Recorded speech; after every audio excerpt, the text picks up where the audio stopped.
咱就来听，我来读。利希笔记第2章17节到20节。以后我对他们说：我们所遭的难，耶路撒冷怎样荒凉，城门被火焚毁，焚烧，你们都看见了。来吧，我们重建耶路撒冷的城墙，免得再受凌辱。我告诉他们，我上帝施恩的手怎样帮助我，并王对我所说的话。他们就说：我们起来建造吧。于是他们奋勇做这善工。但何伦人参巴拉，并为奴的亚门人多比亚和阿拉伯人基善听见，就嗤笑我们，藐视我们，说：你们做什么呢？要背叛王吗？我回答他们说：天上的上帝必使我们亨通，我们做他仆人的，要起来建造。你们却在耶路撒冷无份、无权、无纪念。愿听神的话语，蒙神的祝福。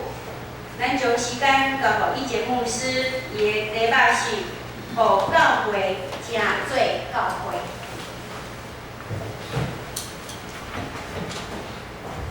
安尼，姊妹大家平安。平安。今日是感恩节的特别礼拜真欢喜，看到咱久久真侪无来的咱红人阿嬷而且柯优美金姐还有真侪真欢喜。无管是甚物时阵，咱伫这个感恩节，咱用咱的心来献上咱的感恩。今日较特别，咱讲过咱若学堂礼拜，咱因为爱互大家拢会了解上帝话，咱长辈一般大家拢应该拢华语拢听有啦。咱即摆长辈嘛在得金马奖影后，你知唔知？长辈80几岁嘛在得金马奖影后的，所以咱应该华语应该大家拢听有啦咱也希望咱的咱3楼咱的青少年咱的青年大家听有上帝今日要透过这个经文在咱讲什么咱同心来祈祷。天父上帝，我们满心感谢赞美你，谢谢你在万人当中拣选我们成为你的儿女。我们今天也很开心，有我们银华主坡主宾许多的乡亲跟我们一同聚集在礼拜堂要来敬拜你。愿你的灵亲自赐下安慰，愿你的灵亲自赐下智慧，让你所传达的信息，让我们每一个人都能明白，也让我们有更大的盼望来奔走我们未来前面的道路。同心祷告，祈求奉靠我主耶稣基督的名，阿门。上帝所拣选的子民以色列这个国家，因为不行耶和华眼中看为正的路，以至于国家到最后灭亡，被掳到异乡。每次牧师在诉说这段历史的时候，其实内心是很担忧的。如今我们这个教会，我们的信仰群体，是否有走在神的道路上？我们都知道，以色列虽然被掳，在70年后，在神的怜悯之下，让以色列的百姓陆陆续续又归回耶路撒冷，重建圣殿。但重建的过程当中，其实并不是那么的顺利的，他们遭受很大的灾难。他们在耶路撒冷那边遭受凌辱，耶路撒冷的城墙被毁坏，城门被焚烧。这个就是我们今天所读尼希米记的背景远在波斯的尼希米，他听见他故乡耶路撒冷这样的消息之后，他非常的难过，他哭泣，他悲哀，他禁食好多天之后。他领受上帝给他的呼召，他要从被掳之地归回耶路撒冷。他知道他归回的目标只有一个：重建耶路撒冷的城墙，让当地的百姓恢复敬拜上帝的生活。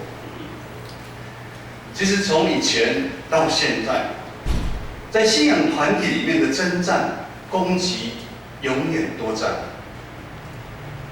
回应上帝的呼召，从来都不是一件容易的事啊。尼希米其实他可以睁一只眼闭一只眼，当作没听到，继续留在波斯皇宫。我们知道他身为九正是很高的官位，他可以继续在那边很安稳，享受他的荣华富贵。可是他心里面一直没办法忘记他身为上帝子民的身份。他无法因为知道耶路撒冷的情况，而他继续留在波斯。回应呼召，首先要做的第一个就是要行动，离开原有习惯的舒适圈，牺牲掉一些原本属于自己的利益，舍去才能回应呼召，舍去掉一些东西，前往神呼召陌生的地方来为神来征战。首先，从被掳之地归回耶路撒冷是一条既漫长又辛苦的旅程啊。当牧师常常知道浸会长老或钟长老他们为了妈妈上个礼拜他要回去，今天又看不到钟长老，开着车从台北到屏东300多公里，我们都觉得累了。开车的人累，坐的人也很累，何况那个时候。从波斯回到耶路撒冷是几千公里啊，他们用徒步的里程啊，就如同先前归回的以斯拉一样，尼希米一样，他的身心灵同样遭受莫大的一个压力，因为这不是一段平顺的一个旅程啊，不是像我们很开心啊，坐飞机坐什么很开心啊，上面飞机还有飞机餐不是。回到耶路撒冷，尼希米开始他的计划。他暗暗巡视耶路撒冷的城墙。他之前是听到，他现在眼睛终于看到，城墙竟然是这么的残破不堪。对于敬畏上帝的尼希米，他的内心是何等的痛，因为这代表耶和华上帝在这个地方，他的名是被羞辱的。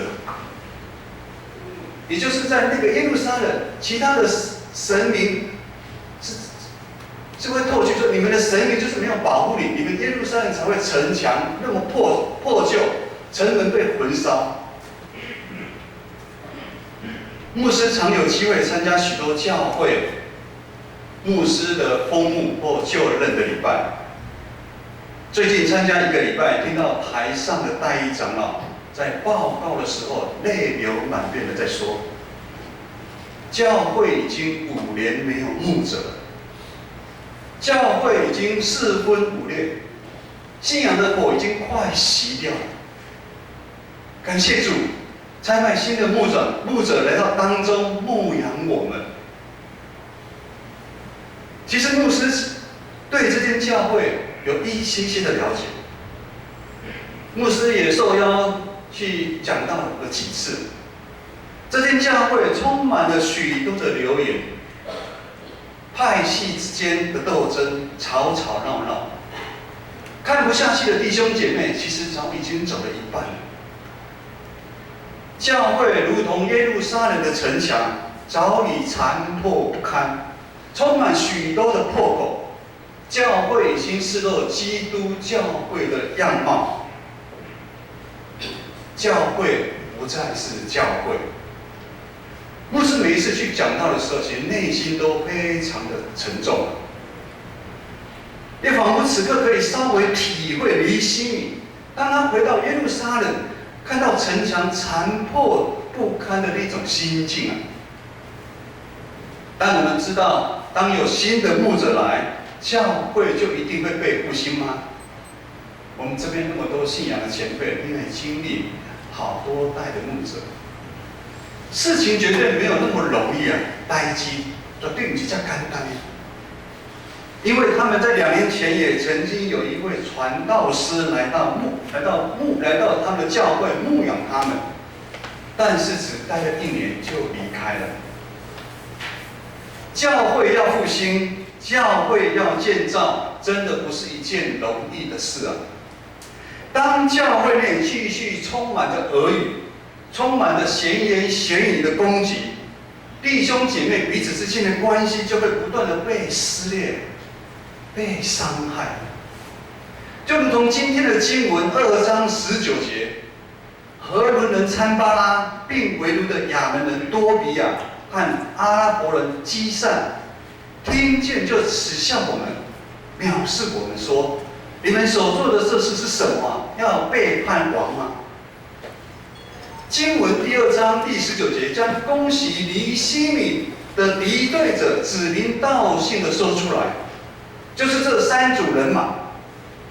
他们在城墙重建的工程才刚开始的时候，他们就展开敌对的行动。他们处心积虑想要阻止尼希米重建城墙的计划。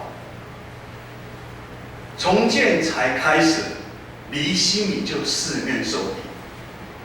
敌人用冷酷的言语来侮辱他们、讽刺他们，并且将莫须有的罪名挂在他们身上。你们是要背叛波斯王吗？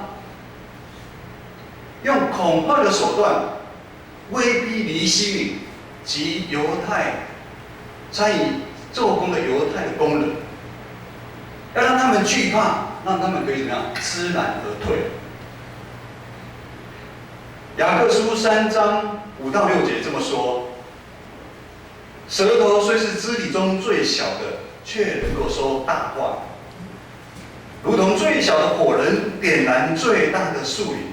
舌头就是火，在我们百体中，舌头是个不义的世界，它能够玷污全身，也能焚烧生命的轮子，而且是被地狱的火点燃的。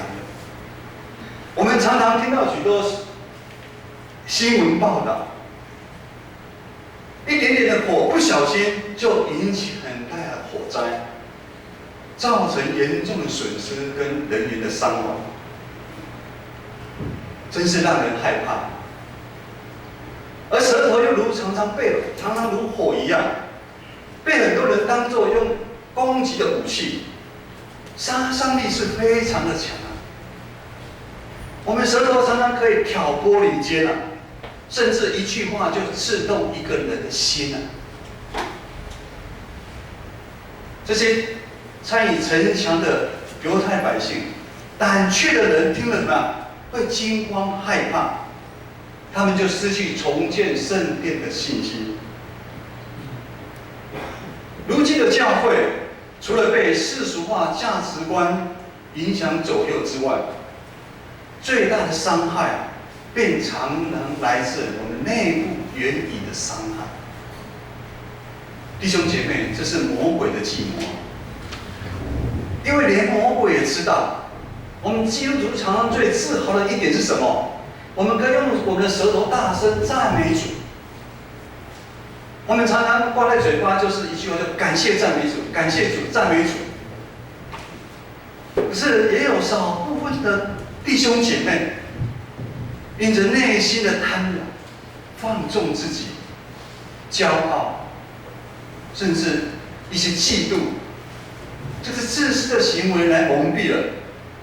进而用言语、行为互相来攻击他，以至于让魔鬼能够大摇大摆地闯入我们的教会。教会仿佛损害了耶路撒冷的城墙一样，任意让敌人自由地进进出出啊！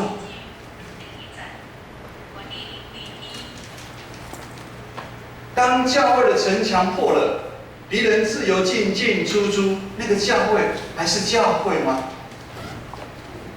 基督徒本该以美好的生活跟教导，在世上做光跟做盐，引人进来教会。可是如今我们的教会却成为败坏的信仰团体。现在教会内是否也常常存在着许多？如同刚刚讲的那3组人马，何伦人参巴拉、亚门人多比亚、阿拉伯人基散的敌对者呢？还是牧师换句话说，我们会不会如同这3组的人马，也是要阻止教会城墙建造的敌对者呢？你是吗？我是吗？这真的是会让人很担忧啊。但好消息出现在今天的经文2章12节。神感动尼希米在夜间独自骑着他自己的牲口，在夜间巡视查看耶路撒冷城墙毁坏的一个状况。无论教会的情况看起来多么的糟糕，刚听牧师陈述的这么一段，我看到每个弟兄姐妹的心都非常的沉啊，真怕自己就是那三组人马。不管我们教会存在了多少的敌对者，神总会看顾他自己的教会。神总是在看似无望的时候，让我们对教会很泄气的时候，神总会兴起一些愿意回应呼召的领袖。这些现代的领袖，这些现代属灵的领袖，也会跟尼希米一样，在夜间当其他弟兄姐妹的时候，在睡的时候他会起来，他会细心的查看教会属灵的状况，然后他会以警醒的态度，他会研究如何来借着教导、祈祷、行动，将教会败坏的城墙重新再建造起来。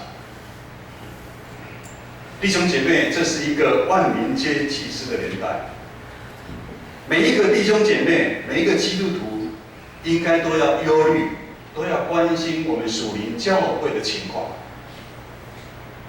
如果当你对教会漠不关心，那你又怎么会发现到教会有什么问题呢？要如何发现城墙有破口呢？而让自己陷入魔鬼的计谋当中，而无法察觉。我们都知道，问题的发生其实一点都不可怕，可怕的是无知啊！无知就如温水里的青蛙，他怎么死的他都不知道。接下来我们一同来读今天的经文，2章17到18节。今天的经文2章17到18节，来，请。以后对他们说：“我们所照看耶路撒冷怎样荒凉，城门被火焚烧，你们都看见了。来吧，我们重建耶路撒冷的城墙，免得再受凌辱。我告诉他们，我上帝施恩的手怎样帮助我。帝王对我所说的话，他们就说：我们起来建造吧。于是他们奋勇做这善工。”我们发现尼希米，他果然是一个属灵的领袖。他向犹太百姓亲自见证述说神的恩典跟作为，神如何让他顺利从被掳之地归回，神如何一路上帮助他。我们今天是感恩节特别礼拜，我想很多弟兄姐妹等一下会拿到一张卡片，写上，我想从年头到现在应该很多要感谢的，可能没办法一一感谢。今年我们的乐团见证的服事，激励了许多的弟兄姐妹，激励了建成教会，现在还继续在激励的荣兴教会的弟兄姐妹。见证，感恩节就是在见证上帝在我们身上所做的一切。而且尼希米也点出耶路撒冷目前问题的关键点，就是城墙需要被重建起来。教会的困境、教会的问题从来没有一刻减少过，但教会的复兴总是从一群愿意委身服侍的领袖及同工开始，因为神亲自让他们经历神的大能，他们常常事先预尝到主的滋味，以至于他们愿意牺牲奉献，摆上自己的时间、才能，甚至奉献金钱。他们用行动回应神对他们的呼召。些弟兄姐妹，这些愿意回应上帝呼召的这些领袖、这些同工们，他们的行动会如同笑一样，激励着其他的弟兄姐妹说：“我们起来建造吧，我们一起来建造城墙，我们一起来堵住我们教会的破口，好吗？”弟兄姐妹，我们起来建造城墙，好吗？好。弟兄姐妹，要让教会成为教会，要让教会成为基督的教会，绝对不是少数的人就可以完成的。我们作为主耶稣基督的门徒，我们每一个人都有责任，甚至这个是你的义务，甚至是你的权利啊！我们要有权利来建造我们的教会，堵住我们教会内的破口。有句很八股的话这么说：国难当头，怎么样？匹夫有责啊！没有国哪有家？这句话在今年读起来特别有感觉啊！我们知道新冠肺炎，目前全世界已经有100多万的人丧生。台湾的疫情，因为我们的百姓跟国家，我们互相的配合，很多百姓我们愿意委身，我们愿意限制我们自己，以至于然后我们愿意听从政府的规定。我们不管勤洗手、戴上口罩、社交距离，以至于我们的死亡人数都一直控制在个位数。没有国哪有家？当我们每一个人被上帝拣选，当我们被从世界分别到教会，成为圣洁的器皿的时候，当我们愿意同心合一摆上，将主给我们每一个弟兄姐妹的恩赐才干用在教会的建造，相信每一个人就会经历尼希米所说的：上帝神必使我们亨通啊！神必使我们亨通，是尼希米一个信心的宣告，因为他自己经历过。我想在座很多的弟兄姐妹也经历过。神必使我们亨通，因为当城墙堡垒已经被建造起来，神必使我们看到教会复兴的形象。也就是说，当建成教会许许多多的儿女、许许多多的破口被堵住了，城墙被建造起来了，神必使建成教会亨通。教会亨通，我们每个弟兄姐妹当然一定是亨通啊！建成教会要复兴，建成教会自然在这地就会为主得名，不是吗？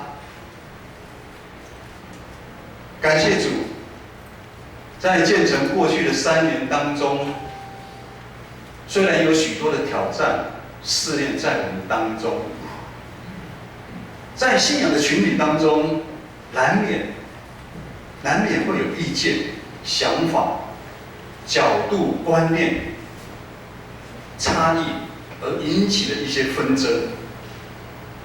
我们自己都不小心，因为不专心，然后牙齿会咬到舌头。很奇怪，明明呼吸很好，怎么突然就吵起来？教会里面也是一样，这是难免的。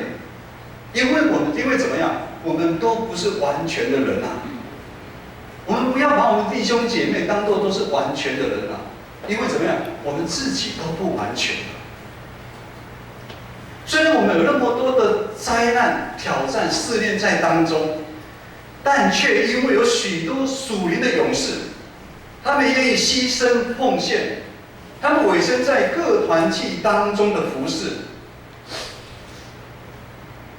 他们用陪伴，他们用爱，他们用宽容，堵住发生在我们当中的破口，以至于我们才会有那么多数算不完的恩典，一直在我们建成教会发生啊！以至于我们也才那么多美好的见证，在我们当中被我们诉说不尽，不是吗？神迹奇事更不断的在我们这个信仰群体里面一件一件的发生。当教会成为教会的时候，我们就将不断经历神奇妙行大事的神啊！它会使我们当中受辱的得释放，瞎眼的得看见，受压制的得自由啊！牧师再说一次，当我们的教会成为真正基督有爱的教会、牺牲的教会的时候，我们教会就将不断经历神是行大事奇妙的神啊！它会使我们当中受辱的得释放，瞎眼的得看见，受压制的要得自由啊！我们都将不断一直经历到这样的恩典啊！今天是感恩节的特别礼拜，我想每个弟兄姐妹都已经准备好啊！我们很感谢礼拜部的同工啊，布置了这么样精心的一个摆设，上面大概有10几种水果啊。等一下上去不要顺手拿不能拿。但是我们会后之后，我们会拿到下面给大家品尝。等一下我们要大手牵小手，将我们的礼物献给我们的上帝。这样的行为有一个很重要的意义，就是再一次提醒我们自己，我们不过是一个蒙恩的罪人啊，而且我们每一个人都非常的渺小、软弱、有限。不管你在外面，你的地位、你的财务是什么样，这样的感恩节，让你再一次让我们自己思考：若不是上帝的救赎，若不是耶稣基督的牺牲，我们都无法成为神的儿女，而得到这么丰盛有余的生命。待会让我们用献心、献金的行动，再一次将我们自己献给上帝。也因着我们的用心，我们不分彼此，仿佛一人的时候，将建成教会的城墙，牢牢建造稳固，将这样的荣耀归给我们的神。我们同心祷告。父神，我们满心感谢赞美你，谢谢你，谢谢你在过去这1年来的保守看顾。我们知道，在这过去的1年的当中，我们建成教会有许多的长辈、弟兄姐妹，他们遭受许多身体上面的病痛，甚至有许多来自恶者、敌对者言语的攻击。主啊，愿你的圣灵赐下安慰，赐下医治在我们当中，让我们紧紧的看你的恩典，看你的作为，让我们将我们的眼神专心的注目在你身上，保守祝福我们每一个弟兄姐妹，让我们预备我们的心来朝见你，来将我们的身体献上给你。祷告祈求奉靠耶稣基督的名，阿门。